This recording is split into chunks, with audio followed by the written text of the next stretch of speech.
Hi guys, thanks a lot for joining us today. As you can see, we've got Ryan Abel with us today.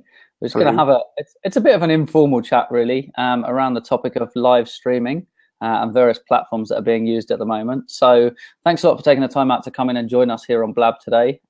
If you can, it would be great if you guys on iOS at the bottom and on the desktop on the left-hand side, if you guys could tweet this out, that would be awesome. We want to share this with as many people as possible and get people involved in the conversation. The format is we're going to have a bit of a Q&A a little bit later on, but first off, we're just going to get to know Ryan a little bit better, and then I'll open up the seats and people can jump in and ask a couple of questions towards the end. So, Ryan, I guess the opening question for this should be, who is Ryan Abel, and tell us a little bit about your background and how you ended up at live streaming. Oh my God, that is way too vague. Come on, man, help a brother out. Tell us a little bit about. Okay, so give us your background pre-live streaming. Like, just sum up where you came from before you got into the live streaming world. I always felt, I was kind of like one of those annoying people that said I'm a jack of all trades. I did a lot of things, and my background was in helping amplify businesses and helping businesses to grow. I did a lot of background work. I helped large companies do small things, and I helped very small companies do large things. And I find it entertaining now that I am kind of in the front of a lot of things now that I'm in the past. I was always really good at being behind the scenes. Even when I started this whole thing, I wanted to be kind of like, not a puppet master, but I wanted to, help make people do things, and I wanted to build from behind the scenes, and that ended up not working. So here I am talking to people and having interviews and having a good time doing it. And I just didn't think that at my elderly age I would be doing this. What's up, Sean? All the blabbers are in the house. Blab it up.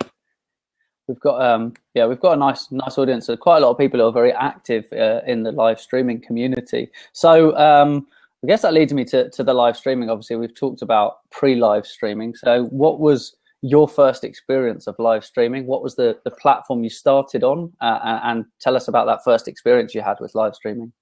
So one of my friends, his name is Mark Madrigal.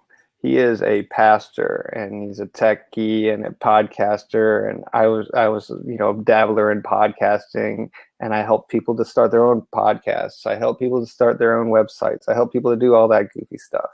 And he told me about Periscope, and I was in the midst of writing a book while writing professionally and helping with marketing and blah, blah, blah. All the stuff that entrepreneurs do to basically make enough trickles into a stream so that they can pay for a little bit of food here and there. And so I got on Periscope, and I was like really amazed by it. And I think, it was one of those things that immediately I saw, I was like, oh my God, there's so much potential here. There's so much damn raw potential.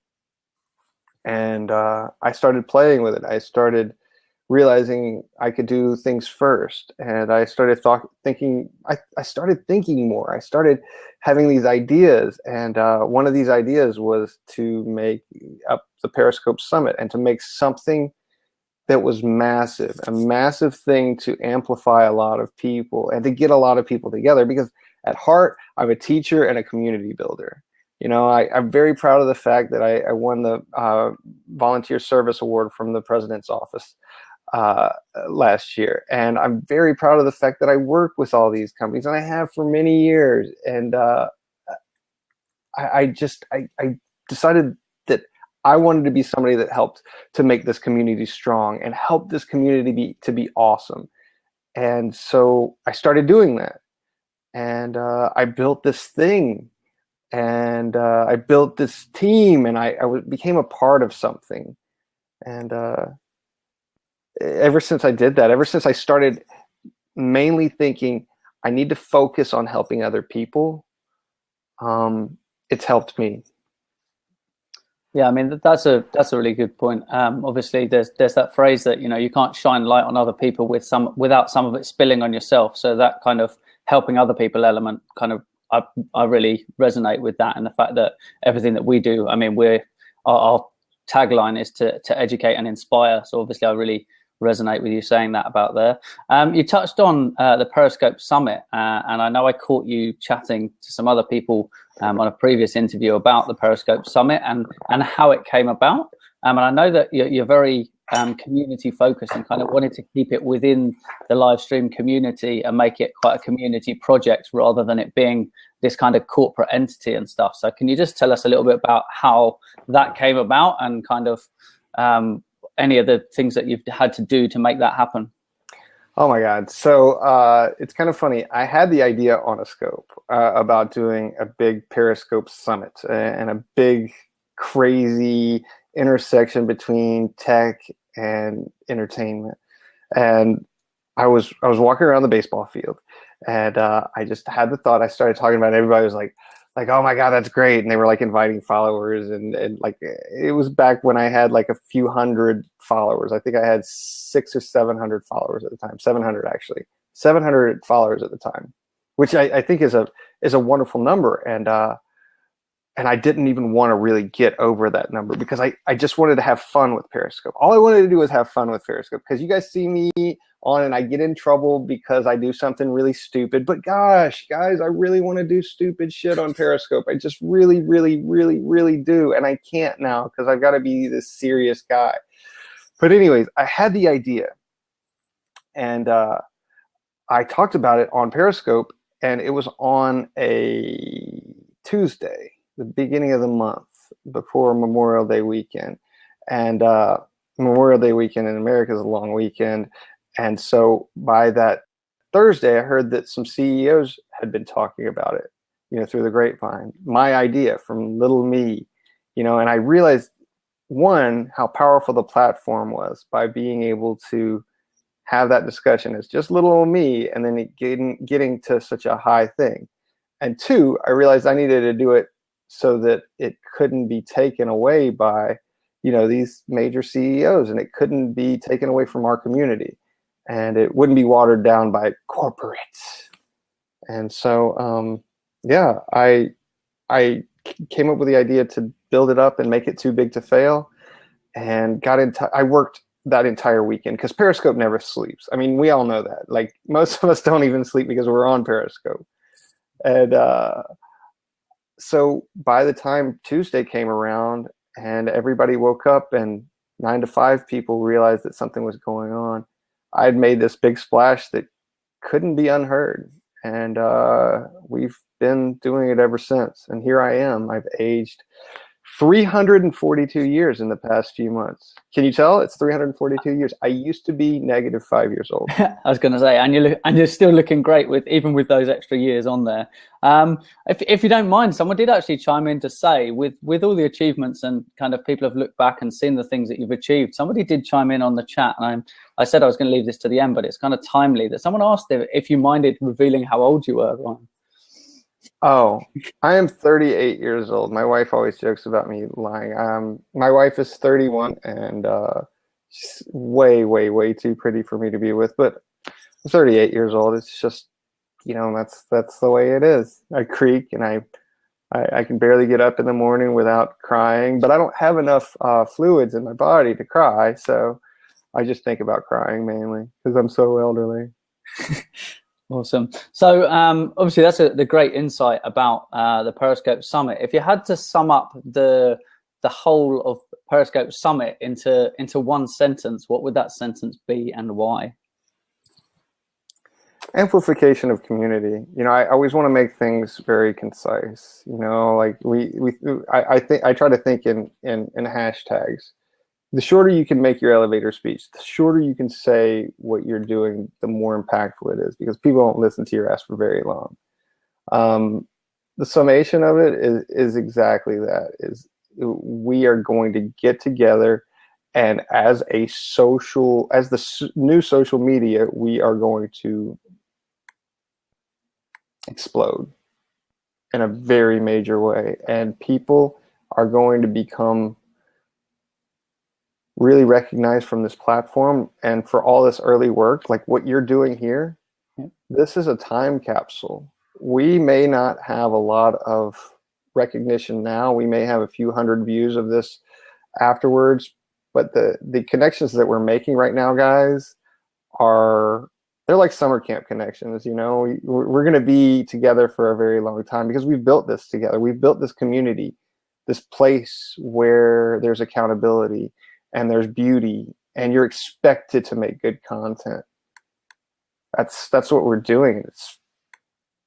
I know that's a different time in Australia. It's brilliant. I wanted to say effing brilliant, but it's a brilliant and beautiful thing that I love.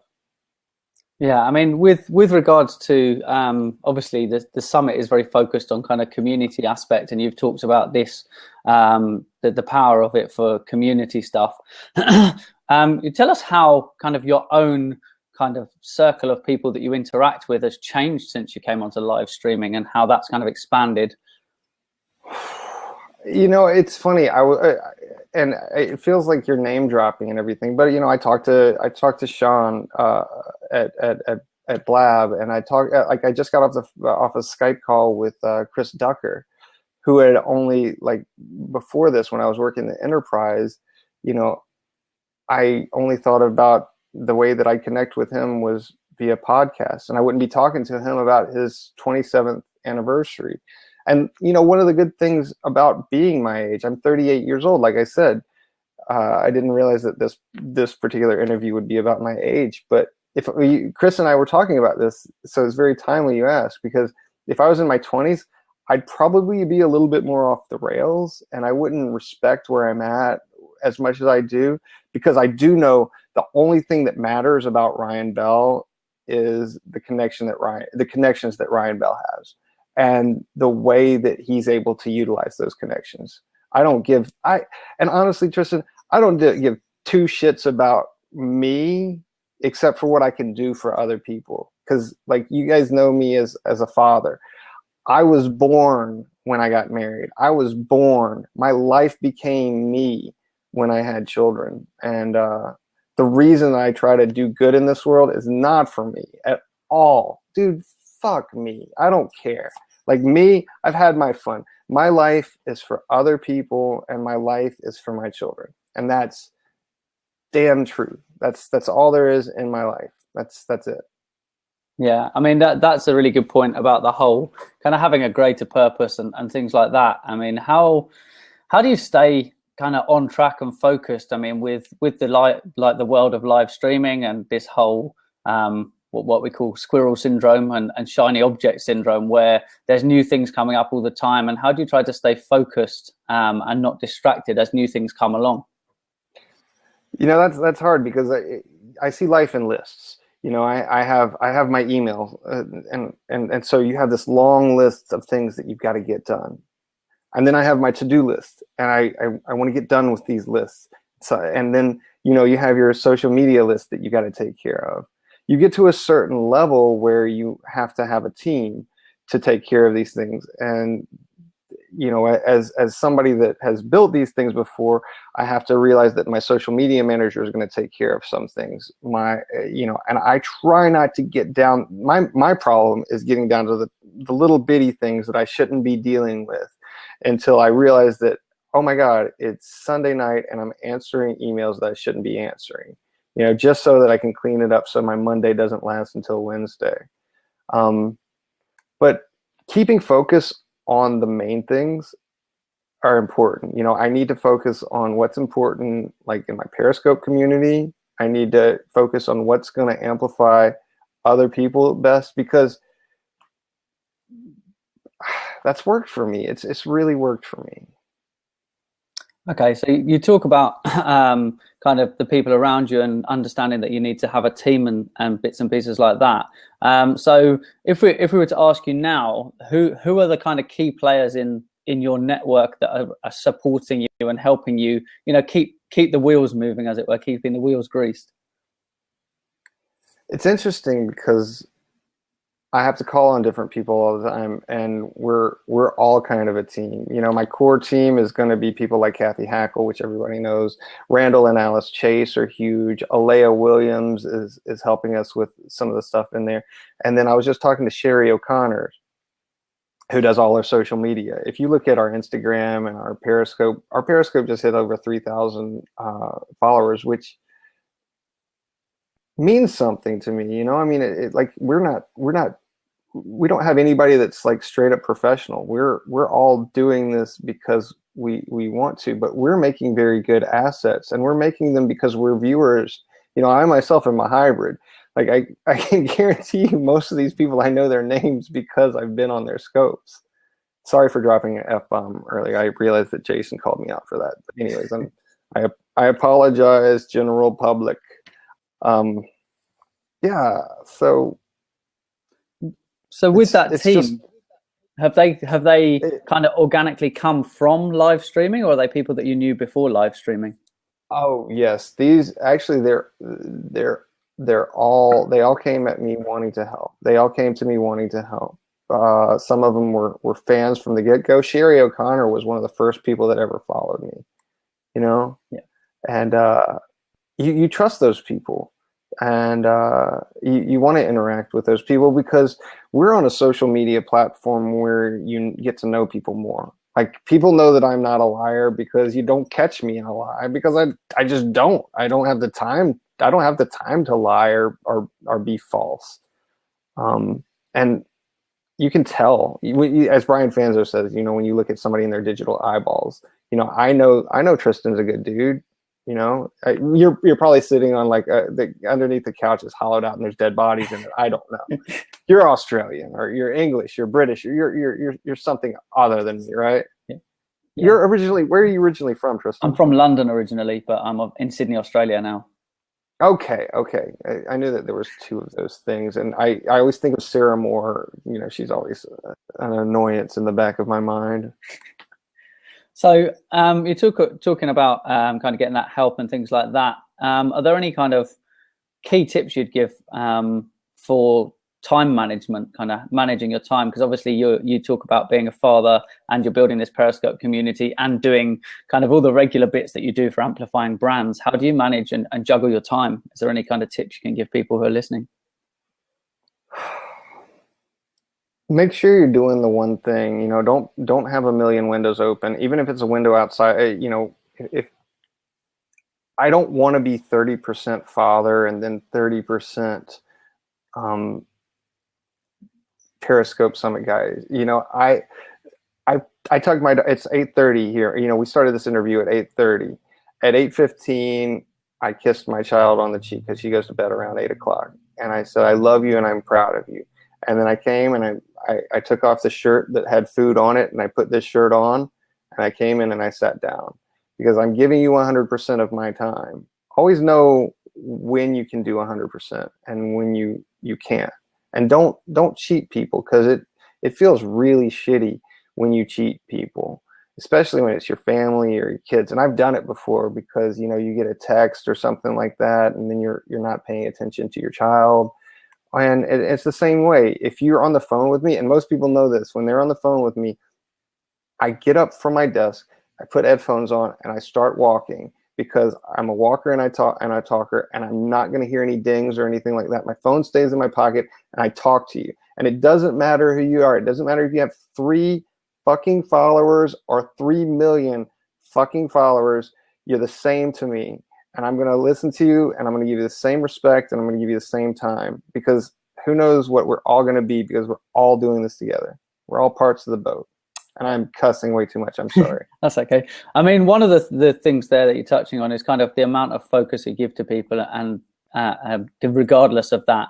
And it's a really good point, because obviously people, like, you might make a connection now and it might be someone who has 3 followers. You don't know if in a few months that person's suddenly going to blow up and be kind of the next big thing, or that, you know, they may be able to support you in another way, that part of your business needs something and that person's there for you. So obviously it's really important to kind of relish all of those relationships.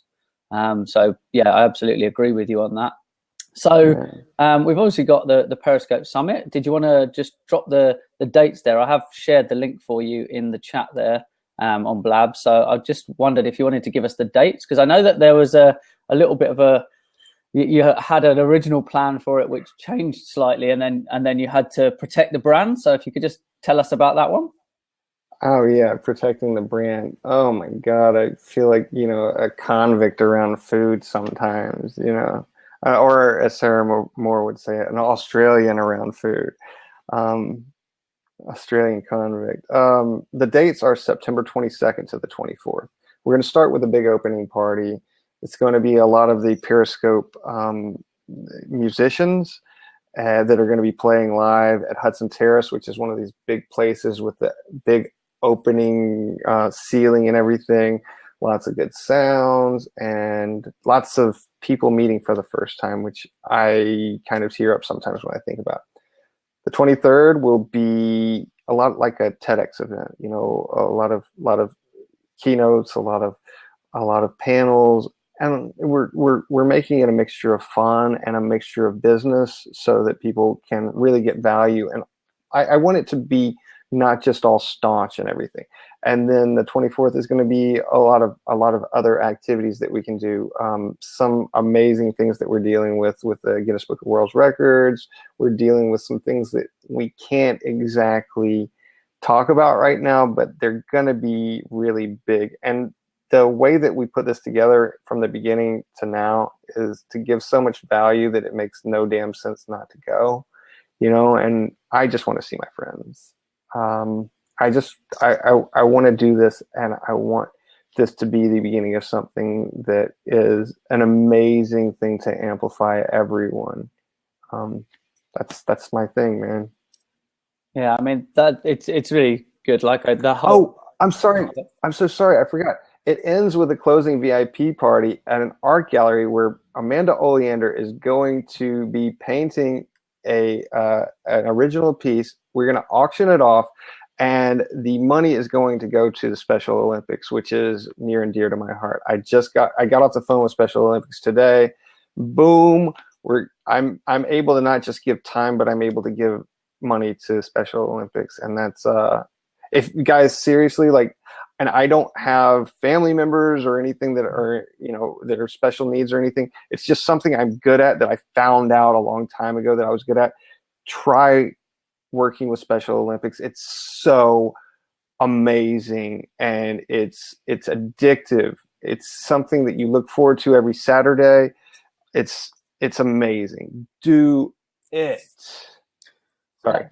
That's cool. Obviously, that gives us a little bit more of an insight. You're juggling being a father and building a summit, and you're doing your regular work, and still you're managing to find time to go out and help others. And I mean, through the stuff you're already doing, we can kind of see you having a big impact on other people. And like you said, giving people your full attention, regardless of whether they're 3 followers or kind of 3 million followers.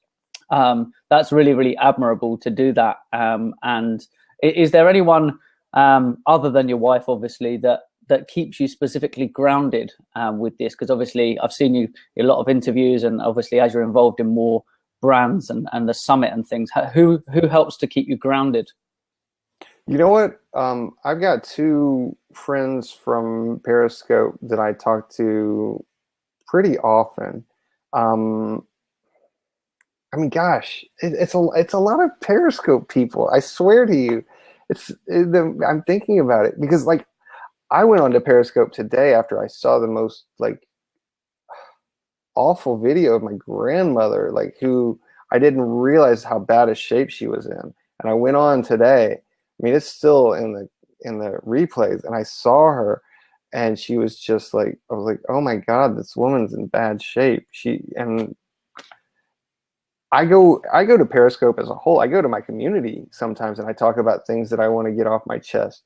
But my close friends that I talk to are Africa Miranda and Brian Fanzo. Brian Fanzo is a good friend of mine, and we talk. And Africa Miranda is a wonderful human that I like to talk to as well. But in general, my wife truly is my best friend, and I love her in every way that you can love another human. I do. She's my everything. We've got our anniversary coming up, and I was just talking to Chris Ducker, and he's on his he's going to his anniversary. He was talking about his anniversary. It was today, and I saw Mitch Jackson was in here earlier. I don't know if he still is, Mitch Jackson's 27th anniversary is coming up, and that's a brilliant thing too. I mean, if I was to be caught on a deserted island, I would be with my wife. I wouldn't choose anybody else. I'd just be with my wife. But then she'd probably kill me. But whatever. That's just the way it is. Awesome. So one thing then, obviously we've kind of touched on who you are, what you do. Obviously you're very heavily involved in the live streaming community across various platforms. And I didn't want to get platform specific. So I just kind of wanted to keep it open. So within kind of live streaming across the board, if I was to ask you what your top 5 tips are for anyone on live streaming, what would they be? Top 5 tips. Watch other people. Love watching other people. You learn from that, and you learn who the people are in your audience. You find I love to find somebody that I know is engaged with me, and I find out about them, and so that I can have a more deep and meaningful relationship with them. Not just a conversation, but a relationship.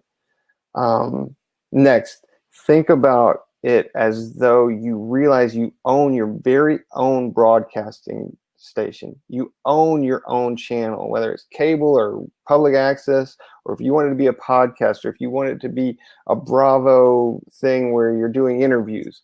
Think of it as your own channel and think about how to make that production better. And that leads me to content. Your content. The first tweet that I put out on this Twitter account, if you scroll back like a motherfucker, scroll back, it goes back and it says content is king.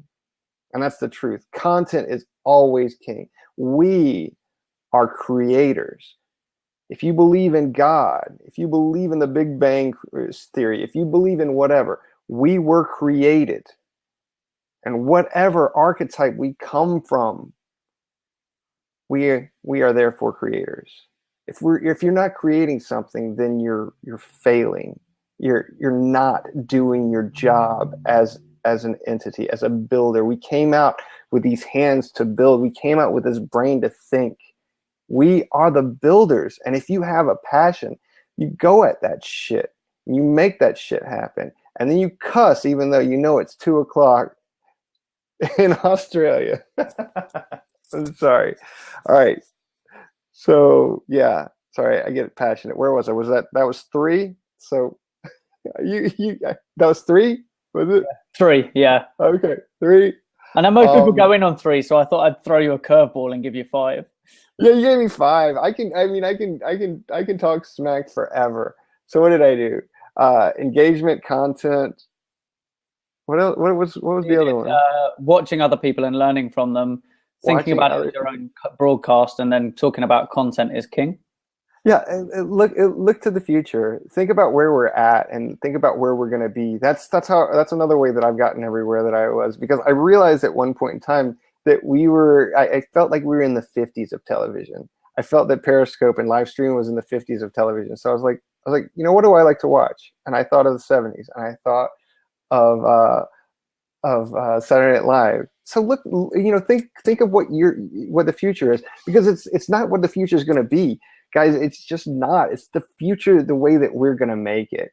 I can do whatever the hell I want, and that's what makes it awesome. Like, we are the creators of our own future. And I mean, I sound like some hippie or something like that, but it's the truth. And if you think I'm a hippie and you think I'm wrong, then come over here and I'll punch you in the face and prove you I'm not a hippie. No, I'm just joking.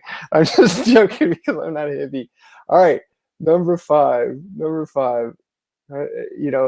are things that I talk about quite often. Oh, number 5, realize that you're part of something. You're part of something. And you're not just this one man standing alone and doing something. You're part of this big moving thing. Attach yourself to something and be a part of it. I like to use the thing that we're a ship. We're a ship. If you're a barnacle on the ship, somebody's going to scrape your ugly ass off and you're going to be done. But if you're a rudder, if you serve a purpose, if you're a sail, if you're a plank, if you're whatever, find a community, build a community, be a part of a community, ask somebody how you can help, you know, find a good reason to do what you do. Use your talents for everybody else. Jason, don't show me peace signs and stuff. Look at that. I'm getting trolled in here. And then, yeah, I love that other Jason says, be real. If you're full of crap, it will come through. It's beautiful. We need to screenshot that. Good job, Jason. You're like the winner for today. Absolutely. Obviously, that brings me perfectly onto the topic of dealing with, people on live streaming. Unfortunately, with it being kind of live, obviously it opens you up to the whole concept of trolling, and kind of any tips you'd give for dealing with trolling within any of the live streaming communities. What's your take on dealing with it and how to address it? You know, that's kind of an interesting conversation, because my take on trolling has changed a lot, because it's not about me.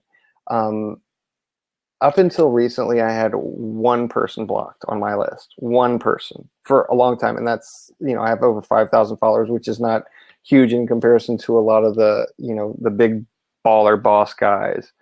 But to only have one person blocked is pretty strong for somebody that, does what I do. Until recently, I realized that you're helping other people out by when I'm in other people's broadcasts and they're blocking somebody, if you block those people at the same time, then Periscope itself as an entity recognizes how many times one account is blocked, and will boot that account accordingly, which I think is beautiful. So I readily block people when I'm in somebody else's account. I think that there is a future for blocking, and I've got some ideas that I want to start to implement soon about that, but I may have to get somebody to help me with that.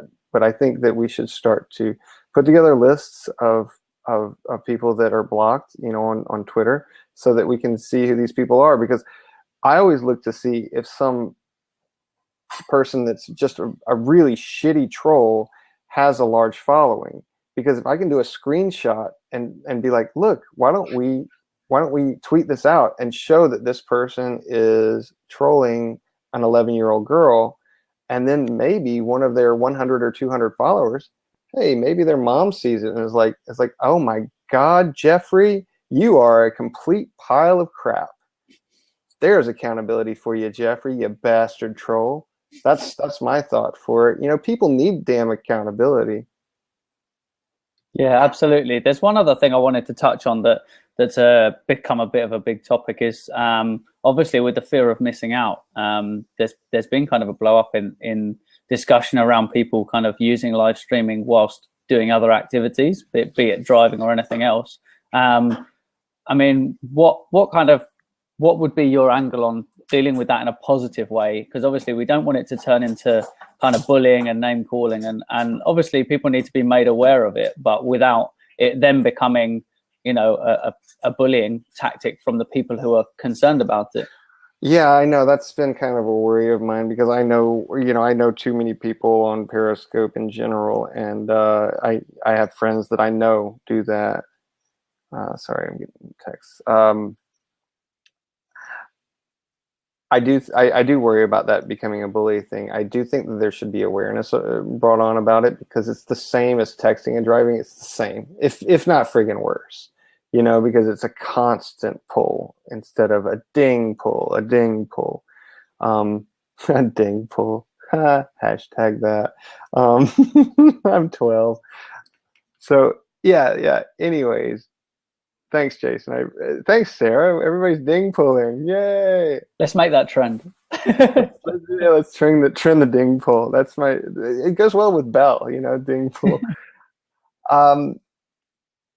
Yeah, I think that if you're friends with somebody, you can say, hey, I'd prefer it if you didn't do this. But I think that, putting out these PSAs and everything like they're doing with Don't Text and Drive is good. I don't know if people are ever going to stop doing that, because in my opinion, people think that their time on Periscope is so valuable, and they always need to be on Periscope so that they can have tons and tons of hearts.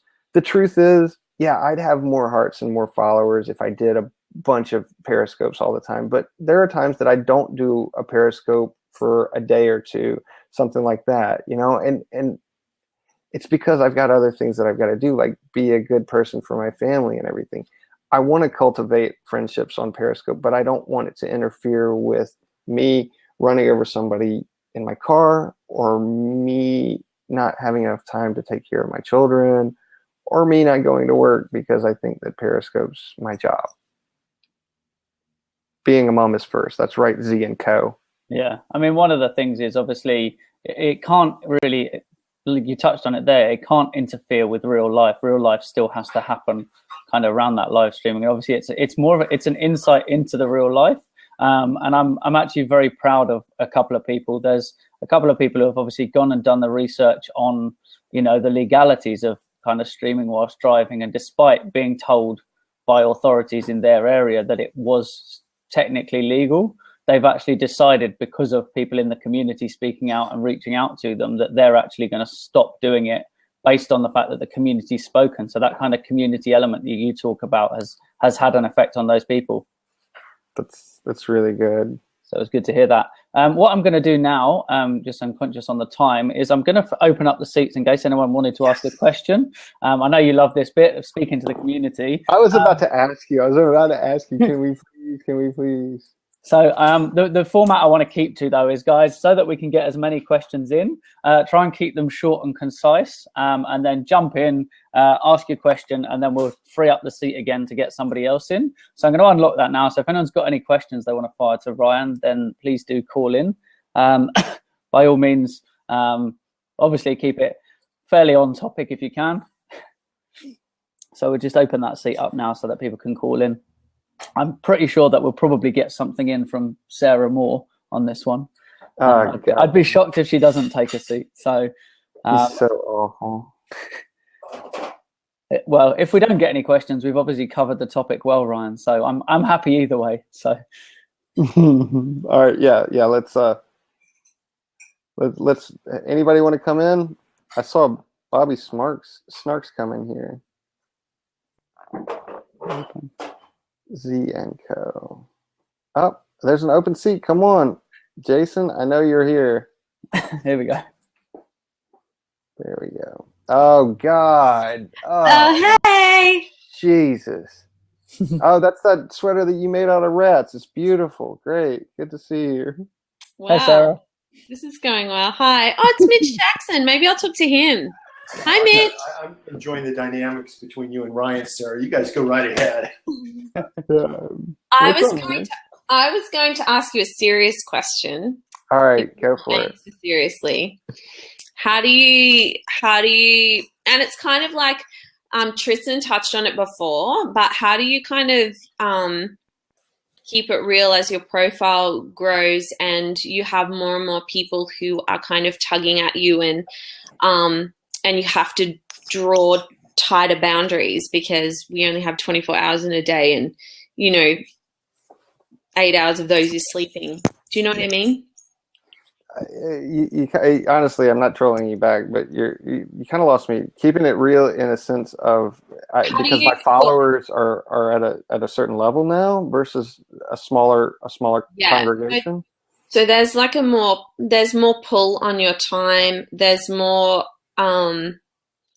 like how do you weigh up this is more important than that, and I only have time for one. Like if someone contacts you or something like that, like how do you balance that? How do you say no? How do you say no? It's actually that's a good question, because the trick is knowing where to communicate with certain people certain people I think of as, okay, they're going to get an email or text. Certain people I'm going to be on an interview with. Because I mean, like if we're talking about something very small, I realize that it's small and we don't need to have some huge discussion about it. Like if we're going to be talking about a hashtag and somebody tries to schedule an hour-long discussion about a hashtag, I'm not going to have an hour-long discussion with you about a hashtag. But if, you know, so I put it platform-based. You know, I'm like, okay, Ryan, this is email, and this is phone call, and this is text. That's kind of how I do it. Okay. And do you ever just say no? Do you ever just like no? No, I always say yes. Wow. I mean, unless somebody's just like insane, or somebody has a really bad idea and keeps pitching me the same bad idea, which I'm like, it's a bad idea. I already told you. I had to tell one person 6 times. It's a really, really bad idea. Okay. You know. Cool. Thanks. Good answer. I'm gonna go now. Thanks, Sarah. Love you. I can't wait to hear the backstory between the two of you when I'm in New York, Ryan. That'll be fun. I'll tell you now. Sarah Moore she's a fan, friend, but troll. Like, so she jokes because she trolls me. She trolls me via text. She trolls me on Facebook. She trolls me via email. She trolls me on Blab, and she trolls me on Periscope. And it's funny. So we have this joke that we hate each other when we really actually love each other. Yeah. So it's done in good fun then. Yeah, she's the girl that you dip the pigtail in the inkwell. You know, you like. I really like this girl, but you know, you just pick on her. You know, so that's how I feel about Sarah Moore. I love her, and I think she's awesome. Well, I have a question for you about Periscope New York. Okay. And real quick though, if Sarah's still listening, my father-in-law, who I shared a link in the chat, was a milkman. By the time I met him, he bought and owned his own dairy distributorship in the Lancaster Valley, did very well. Blue collar guy.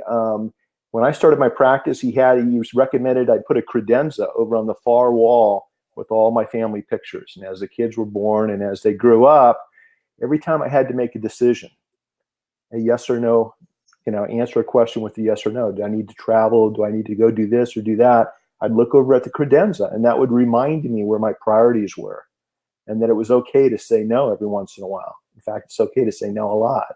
And for me, that was my little ticket. You know, we're getting pulled all over the place, and we were talking earlier today, and I look over at the credenza to this day, and it helps me stay focused on what the important stuff is. In New York, my wife's making reservations to come out and everything else. If it sounds to me like we're Tuesday through Thursday, or is it Tuesday through Friday? Tuesday through Thursday. Tuesday through Thursday. Okay. And coming out and participating on one of your panels and obviously attending all the events, do we get the green light to be there Tuesday through Thursday, or are there some member only or exclusive functions? I really don't know, and that's why I'm asking. No, I think you're good for everything. I need to put you on a list for the Amanda Oleander party just because we have such a short amount of time. But it's your 27th anniversary, so I want to make sure that you guys are on that list. Cool. Thank you. Just to make absolute sure, because that's the that's the list that I know is going to, we're going to have to hustle and jockey to make sure we've got room for everybody. And is that Tuesday night, or is that what night? That's the final night. That's perfect. So we'll be staying throughout the course of the weekend. So yeah, and that's one that keeps somehow the opening night party and the closing night party just keep getting cooler and cooler, man. I'm so excited that you guys are going, and that I'm glad that you said that, because you're older and wiser than I am about the credenza thing, because I'm getting to this point where I do need to start saying no. I kind of started this with the mentality like, Mr. Rogers actually responded to every single piece of fan mail. Wow. And I've always been a huge Mr. Rogers fan. I have a big stack of cardigans actually, but I'm getting to this point where I'm doing favors that I don't need to be doing. Right. And I've got a speaking engagement this weekend that I didn't have to do, but it's also down in LA. So I'm going to Santa Monica to check on houses and everything, as you know that I'm moving. Mm-hmm. And then the next weekend, I've got another thing that's going on in LA. And so those two things are going to keep me away from my family twice, but I'm going to be looking for a house for my family both times that I'm there. So it's also one of those weird things where I'm starting to see a trend of me having to do a lot more speaking engagements and a lot more of these just engagements in general. So I'm glad you said that. I'm going to keep in mind that credenza in my own little noggin. Thank you, Mitch, man. You're awesome. You're welcome. The credenza thing works real well. And the other thing it works, that Robert Scoble shared some time ago, and that had to do with when you can answer it. You already know this. When you can answer a question, don't answer it one-on-one if you can avoid it. If you have the opportunity to answer that question at scale, it just really saves everybody a lot of time and trouble. I posted a link to someone to the Next Gen Bizman. It's right there. Owner, well, I don't know where it is. It was on Chris Brogan's Owner magazine that I wrote, Mike the Milkman's 3 Keys to Success. And I just want to leave this blab with this in mind, because it's for all the young bucks out there that are hustling 24/7, and you have to remember, guys and gals, what Mike was telling me. He's my best friend. He's my father-in-law. And Mike said, Mitch, he's watching me, what I was doing. He goes, you got things mixed up. I said, how can I have things mixed up? I'm working my ass off. And he goes, no. You got to take care of yourself first. Okay. If you're not healthy, then you're not any good to anybody else. So health first, family second, and then occupation, career, or job third. And those are Mike the Milkman's 3 Keys to Success. It worked for him. He's, married 60 years, 3 beautiful daughters. It's worked for me. It's not always easy to keep everything in that order, but it makes sense when you really think about it. Yeah. I've had some really successful people sitting across my desk, and they're on their 4th marriage, and they're miserable, and their health sucks, and that's not living a life. Absolutely. Thanks a lot for sharing that, Mitch. And that's something that, with this fear of missing out, people are committing so much time to social and live streaming and things that I'm very aware that there are a lot of people who are spending maybe a little bit too much time on it. And obviously that means that they're not looking after themselves and not looking after their health. And we actually did a broadcast recently appealing to our close community, saying, remember, you can take time out. You've got a community here that will support you when you come back. If there's anything that's changed, you'll get that when you come back. So you don't need to worry about it because of the community. Those people will fill you in when you come back. I love that. Yeah. That's awesome. Mitch, thank you so much for being Thanks, on Mitch. here, man. I'm a big fan of you, my friend. Right back at you. Thanks, guys. You guys have a good night, okay? Thanks a lot, Mitch. We're just going to do a couple more questions before we wrap up, because I'm just watching the time. Thanks a lot for calling in, Jace. Hey, good to be here. Ryan, how are you, buddy? What up, Jason? We'll connect it further down the line for sure about that other thing. But what I wanted to find out from you is, okay, so what we've heard from you is that you enjoy your family a lot. You put a lot of faith in other people to help you along the way, which is good.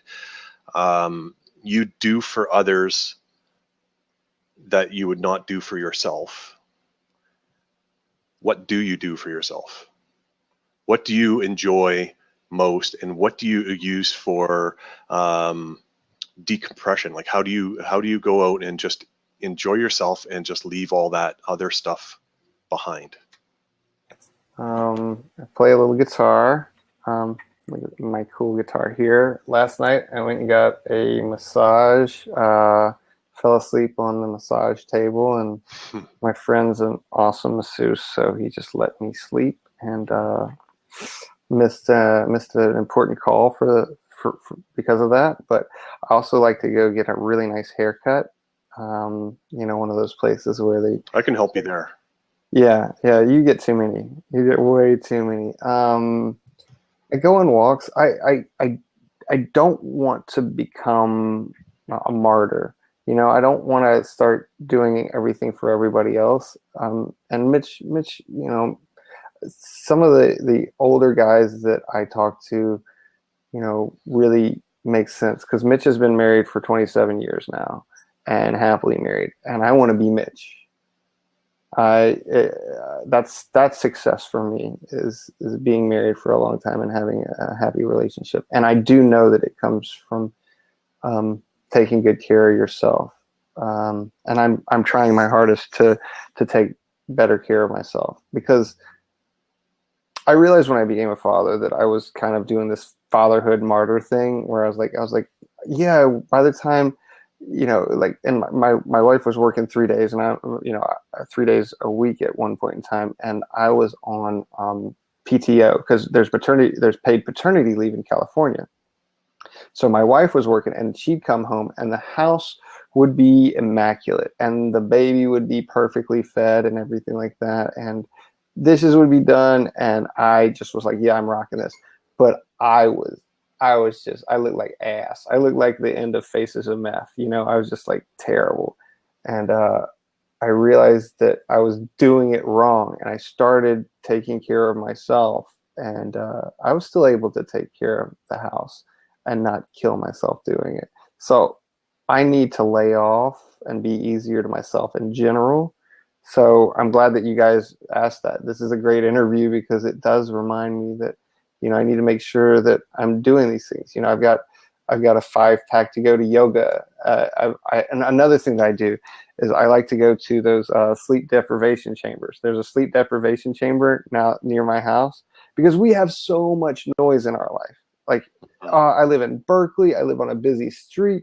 My computer's going off in tandem with my phone. My baby's screaming, and then the toddler's screaming. It's nuts. And so I'll get in one of those things for 2 hours and just lay there and shut up. And do you like swimming? I do like swimming. What I used to do as a child, or when I was younger, I used to love swimming a lot. I used to just love being in water. And what I would do is I'd go to the local pool, and I'd let the lifeguard know that I'm going into meditation, and I would take a weight with me, a small weight, just enough to, keep me a little bit buoyant, but below water, near the bottom, at the end of the 10-foot pool depth. And I would sit down there and meditate. It would help me learn to breathe better, to hold my breath for a longer period of time. I would only come up calmly to get air, to go back down again and continue the meditation. It is noise, it is water, but it gets you back to your prenatal state. It gets you back to where you used to be, and it is actually rather calming. That I do remember trying to do that as a kid, where you just try to get to that point where you had enough air in the sac to just be kind of stasis. You just kind of yeah. But take a weight with you, just a small, like 5 or a 10-pound weight, just something light, or not too heavy to just to super sink you, but just enough to take you down slowly and just relax, or leave it down at the bottom, go down and get it and just kind of hold on to it for a bit. There's different ways of doing it, but that's also another way that seems to work. And I haven't done that in the longest time. I actually want to maybe get back and try that again at some point, because being able to hold your breath and manage that, as well as being able to slow your heart rate down, slow your internal voice and your the noise that goes on in your head, and just kind of let that stuff go for a while. You can always come back to it, but take the time for yourself. Yeah, I feel kind of like this interview's become an intervention. intervention interview. Thanks a lot, Jace. Some great questions, some great feedback there. Thanks. I'm actually just going to wrap up now because I'm conscious on the time. I want this to be quite consistent for people to come back and to watch as a replay. Thanks, Jason. So I'm actually gonna look out the seat there, and I'm not sure time-wise if you've got time to answer some questions in here after we go off the record. I just wanted to say thanks a lot. We really appreciate your time. We're very aware, juggling all these things, that you've taken the time out to come and spend some time with the community and answer some questions and give people a bit of an insight. So for people who maybe aren't following you or aren't connected already, what's the best ways to connect with you after this Blab? Twitter. I mean, Twitter is like one of the reasons I love Blab is because it's connected so well with Twitter. Twitter and Periscope and Blab. I had somebody complain to me that I didn't answer their LinkedIn request. I don't want to be on LinkedIn. I have no desire to be on LinkedIn. I'm sorry, LinkedIn, but you and me are done. You don't mess with me on Facebook because those are just annoying usually. But Twitter is probably the best way to get in touch with me. I want to be, I've said this before, but I want my Periscope account to be I have more people on it than the town that I was born in. When I was born in a small town, I think there were like 12,000 people. I need to look up the metrics for the year 1977. But it's still a small town, and I want to have a reach of over the population of that small town. And I think by the time Periscope Summit ends, I will be there. And mark my words, end of September, I'll have over 10,000 followers. Awesome. So yeah, like I say, thanks a lot for spending the time. I'm just sharing your link in the chat here. I've been firing some bits over during the conversation, just so people can keep connected and keep up with what you're doing. So just sharing your Twitter link and the Periscope Summit website in there for people. I want to say thanks a lot for everyone who's taken the time out to come and listen and to get involved and ask questions. An amazing community here on Blab and in live streaming in general. If you've enjoyed this and the type and style of the interview, we have got another set of interviews all the way through the week. So for anyone who's interested in finding out what we've got coming up, we're talking about YouTube marketing tomorrow. We've got a follow-up with one of our close people in our community the day after that, talking about their story and how they got to where they are now. And then actually we've got a really great one Friday at 1 p.m. Australian time, where we're talking about overcoming fear. So guys, I've just shared a link in the chat there. If you wanted to check out any of those, then there is a whole load of blabs ready set up there. So if you wanted to subscribe to any of those, it'd be great to have you there. So I just want to say thanks again, Ryan, for your time. And I'm going to wrap this up now. If you've got time, please do feel free to answer a few more questions here. I'll go off the record, and then we can open up the seats and you can do a couple more questions. I can cuss more and I can lay down. That sounds good. Thanks. Let's